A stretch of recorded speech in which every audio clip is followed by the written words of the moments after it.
a little dream, or my alternate title was going to be, do you have a vision? But I knew that some people might get confused depending on what I put. But this isn't a message about setting goals or creating a vision statement or anything. Today we are going to explore the concept of opening up to the unlimited possibilities that await us. But first, of course, we're going to affirm our statements of truth together, please. I am a child of God. I am deserving of good in my life. I am accepting my good now. Thank you so much. Well, you might be even thinking that my talk today might be about dreams, and as the bulletin announced, that it's not. It's not about what you're dreaming about when you sleep, but it is about looking beyond whatever your circumstance might be today. You know, even if you think that you're not rich enough, or that you don't have enough, or you think you're not smart enough, or skinny enough, or sweet enough, it doesn't matter, you know, because none of that thinking is relevant to where we are at today. Today is a new day, and we can look at new possibilities. I love that quote too. Dreams are like stars, you may never touch them, but if you follow them, they will lead you to your destiny. You know, that's where we have to be. We have to be in that open state of mind to realize that sometimes those dreams that we have, those ambitions that we have, those visions that we have, are bringing to us something greater and something more than we had expected. But a lot of times what we have to do is clear out that junk, or the gunk, I like to say, that keeps us and prevents us from our good coming visible to us. You know, we all have that, don't we? The obvious, of course, is erasing those thoughts, not serving our highest good. And we all know that the law of mind action is how we do that, because we know that the law of mind action says, let's say it together, thoughts held in mind produce after their kind. So whatever we are thinking is going to show up, whatever that is. It's a spiritual law that is true.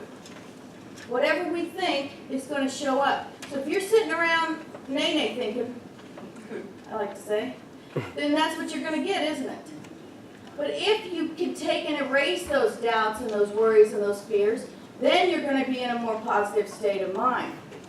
The thing is that it's hard to do sometimes. You know, that chatter of that negative, judgmental thinking keeps showing up, and it causes us havoc and damaging our small M minds. I like to call it small M minds, which is our human mind, okay? Big M mind is God mind. But our small minds get filled up with things blocking our self-worth, our confidence, and our ability to make a choice even. Do you ever have those days where you can't seem to make a decision? Where you can't even choose what it is you really want to eat? You know, you open up the refrigerator and you're staring at everything, and you just can't even make that decision. Something is blocking the flow of the natural energy, allowing us to even make that simple decision. And what it is a bunch of junk, a bunch of negative thinking. If I eat this, it's going to make me fat. If I eat that, that's healthier, but that's not what I'm craving. I want the chips. I want, you know, whatever. But sometimes we have to just sort through and try to figure this all out. We have been given this great gift of free will. And that free will is ours to make choices for the highest good or not, unfortunately. But if we are not choosing wisely through the power of free will, we can create unhealthy patterns for ourselves. And here's the way I look at it. I look at it like this. These patterns become habits, and habits become excuses, and excuses become reasons in our minds to justify the pattern. Yeah. Then we continue to build on the patterns because we have justified our behavior. This, in turn, takes us away from our free will, and we begin to build a victim mentality, which gives us an excuse for anything we call bad. Anybody ever been there? Anybody know people that have been there? Or still there? Yeah, we do that, don't we? We just keep on, like the dominoes. That's why I put the domino effect up there. Because we just, you know, we just keep doing the same old thing. And, oh, well, that's okay because you know, whatever. Here's the way I look at it is, it's kind of like, and I know you've heard people say this before, but, oh, I was abused, and I'm not discounting things that have happened to people. Please don't get me wrong for that. But these are the kind of ways we establish patterns. You know, oh, I was abused by my dad, and that made me feel unloved. And then I started doing drugs to feel better. And then I became an addict and I can't quit because I don't feel loved, because I don't have any self-worth, because I can't. You see what I'm saying? The pattern and everything just keeps going and going and going. You make one excuse after the other. It's always somebody else's fault for where you are in that pattern because you've justified it. Now, is it the truth, the capital T truth of who you are? No, it's not. Because the capital T truth of who you are is that you are good, that you have all you need, that you are unlimited potential. That's what God wants for us. But we get caught up in those stories, don't we? We get caught up in those little things that have caused some bump in our road. Instead of moving beyond them and saying, hey, that's not where I am today. That's not where I am. And we can change all that in any moment of time. We can. And sometimes we can change it in a breath. Sometimes it takes repeating that over and over again. I just watched the movie Shaq on, we got it from Redbox, and I read the book a long time ago, but I couldn't remember all the parts. But, you know, when the Spirit tells him to keep saying, I forgive you, and she said it could take many, many times to say that. And I thought about that. It kind of works for this. You know, sometimes it takes many, many times for us to say something. I mean, if we just say good over and over and over again, guess what? We go back to the law of mind action. What's going to show up in our life? Good. And who wants that? Wait, I'm going to put 2 hands up on that one. Yeah, we do. So what we have to do is when we get that negative thinking, we have to do this. The next time a limiting thought pops up in your mind, cross it out, and I mean visually cross it out or put a line through it, depending on who you are. Either way, you're creating a new image or vision for yourself. Can you do that? I love BJ when she says something that she doesn't want to manifest or that she doesn't believe. She'll say cancel, cancel, cancel, right? Yeah. So whatever it is that can change that picture for you, that vision for you, and it's that easy. You know, I like the big X, you know, I just think, cross it out. But some people like the line through it because, whatever floats your boat sings for you. But you're visually creating a new image. That's so important. We have to use that power of imagination, which was last month's power, to bring forth a new image, to cancel out anything that is negative, anything that we are thinking, anything that we've given any power to. We have to do that. Now, it can be difficult to do. I get that. But maybe we have to just keep doing it over and over again in our mind. Because if we keep latching on to those past experiences, what are we going to have? More of those past experiences, aren't we?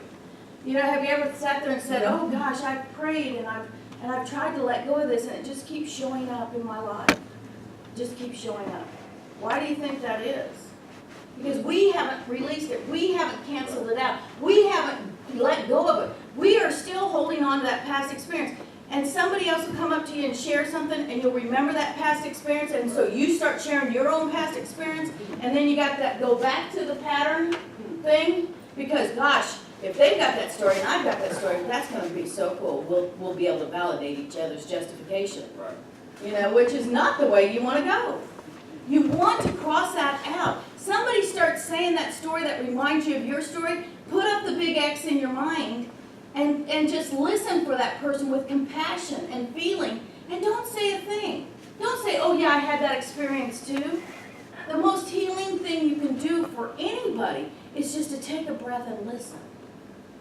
Take a breath and just listen. And just send them love, no matter what the story is.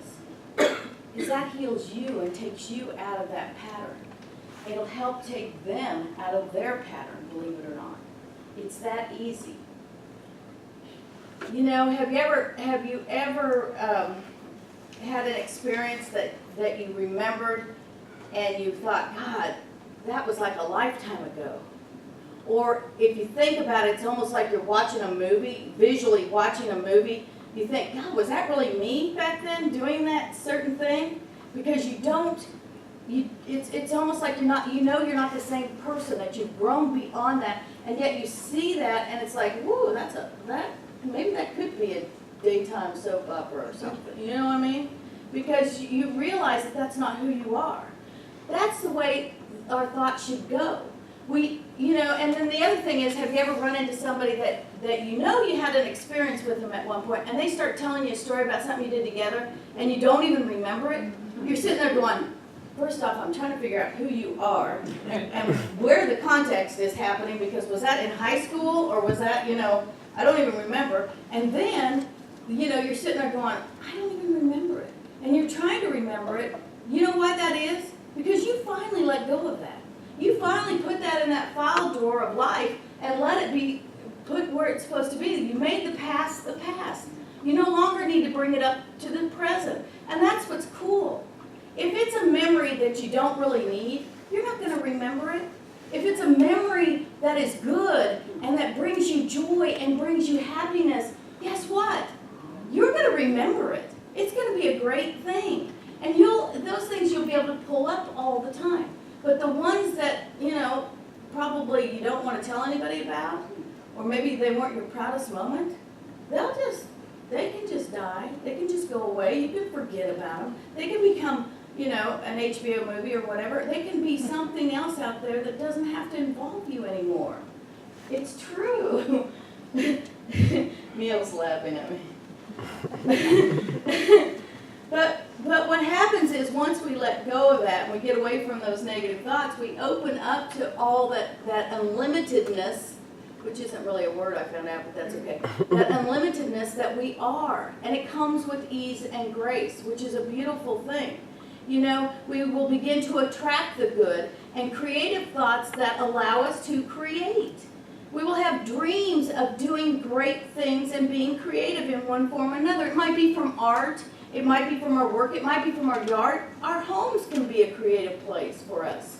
All of this, or service to others, all of that can come forth with that idea of a dream or a vision that you have, that power of imagination coming forth into your mind. And that is when we will know it's from capital M mind, from God mind, coming forth to us. Because it'll feel so good and so perfect for us to do. I know we've all had those expressions of that, whether it's writing music, whether it's, painting our living room a new color, or just decorating in a different way. But when you look at it, this is back to, I said, if something makes you sad or mad, it's time to let go. If something makes us happy or joy-filled, it will stay with our thoughts and encourage us to explore more of the same. Like attracts like. That's another spiritual law. Like attracts like. That's from Ernest Holmes. Like attracts like, and we attract what we are in mind. Anyway, every inventor, artist, designer, and philanthropist will tell you that an imaginative thought led to another imaginative thought, which led to another imaginative thought that created whatever they produced. Albert Einstein said the true sign of intelligence is not knowledge, but imagination. And that's the thing we have to create for ourselves. We have to allow divine mind to come through with those ideas, and they're not going to stop. If we open up to the good, those divine ideas will just keep coming. I don't know how many songs Jazz has written, but I know it's a plethora of songs. Those are divine ideas coming through him to bring forth that good that we all get to enjoy.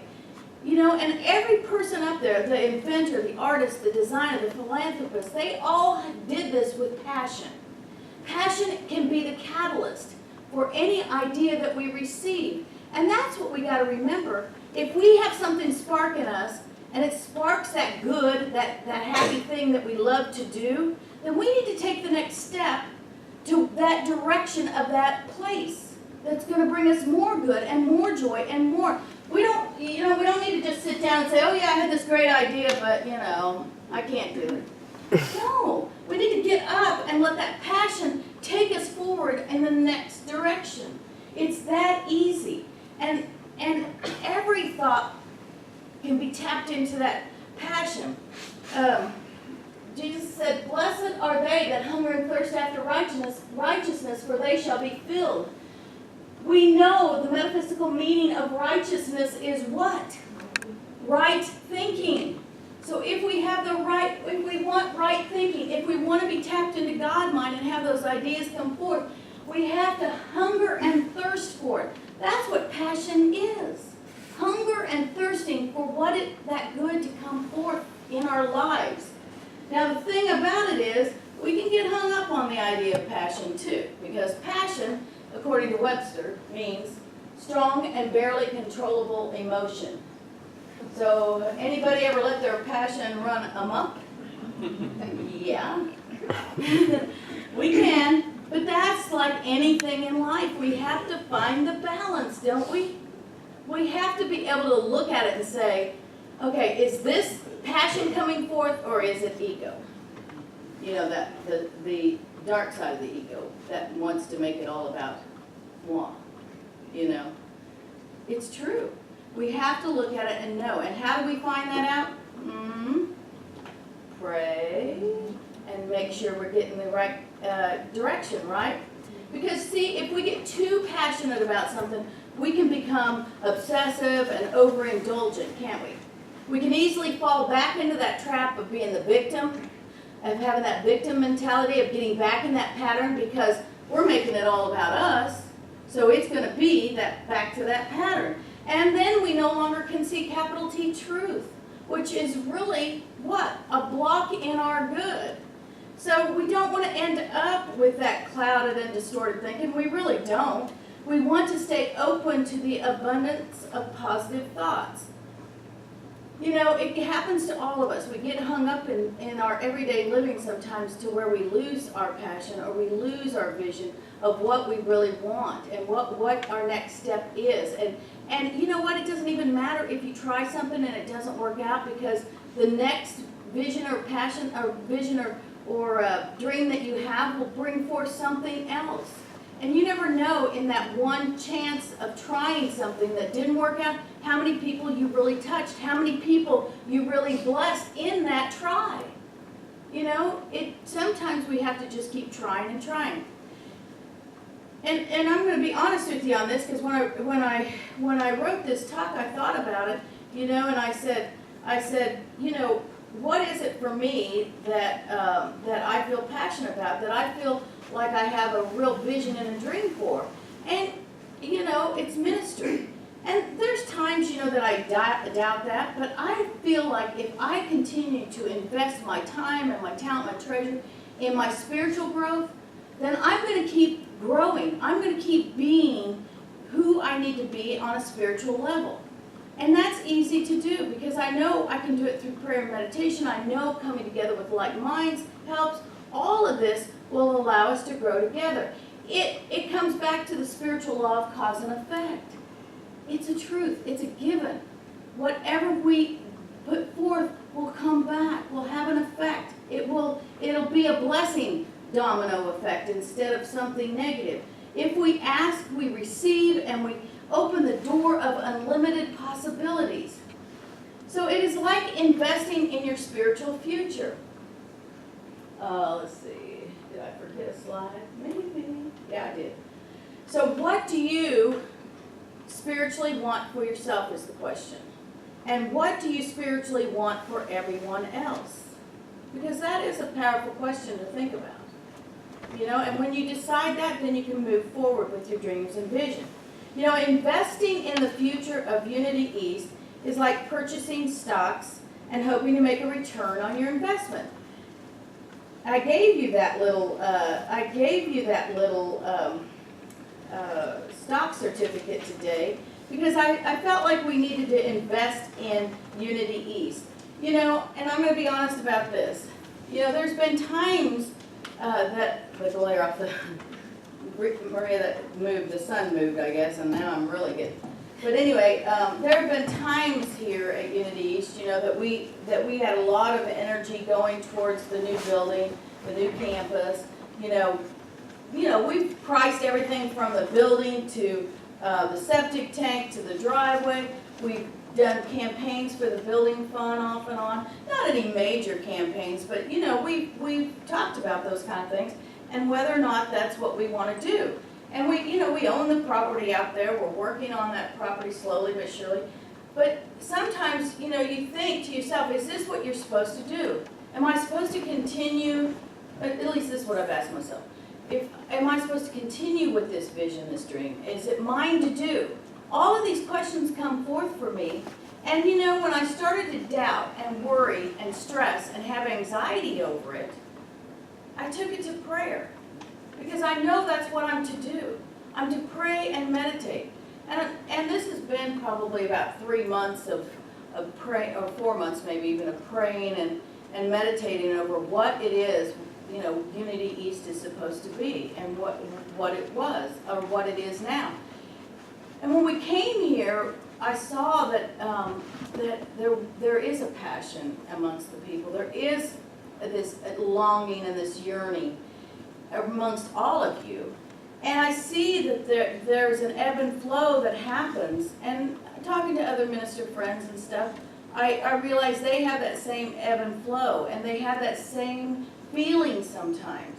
And the thing is that when I took it all to prayer, my answer was so obvious, and it was like lighting the fire within me again. And I know whatever it is, I'm supposed to choose new direction to bring forth a dream, this vision, this idea of our new campus. Because what I got in prayer was, I know we are to continue to pursue this vision of seeing Unity East of Atlanta in a larger facility on beautiful grounds, ready to serve all people with a consciousness of greatness. Are you with me? Yes. Hello? Yes. And do you have a passion for Unity East? Yes. Yes, I do too. And I just got goosebumps all over me because, you know, I felt like it was all ignited again. I felt like that flame was burning within me, and I want to bring it forth. And I know it's going to be all of us bringing it forth, because that's the only way it can happen. It's got to take all of us. And I'm not even talking about all of us sitting here. I'm talking about all of us that aren't here today, all of us that are yet to come. Everybody is going to make it happen. I feel that. I know that. I felt it in prayer. And I'm not giving up. I hope none of you give up. Are you? No. No. Good. Because Jesus said, ask and it will be given to you. Search and you will find. Knock and the door will be open for you. And I truly believe this. We have to hold that dream and vision and bring it forth with the passion that we have in our hearts and souls. And we know it, and we can make it happen. And there's it doesn't have to be this vision. It could be a new vision that can bring forth what we need right now. Right. Some windows, some bigger space, a youth ed classroom that will attract the kids, and a nursery we're going to have now because Reverend Warren and I are now new parents again. So, you know, we have to have these things to bring forth all that we want, and we can do it. I know we can. Don't you? So, that's where it says, what do you want what do you spiritually want for yourself, and what do you spiritually want for everyone else? There's where the slide was that I thought I had lost. But investing in the future of Unity East is like purchasing stocks and hoping to make a great return on your investment.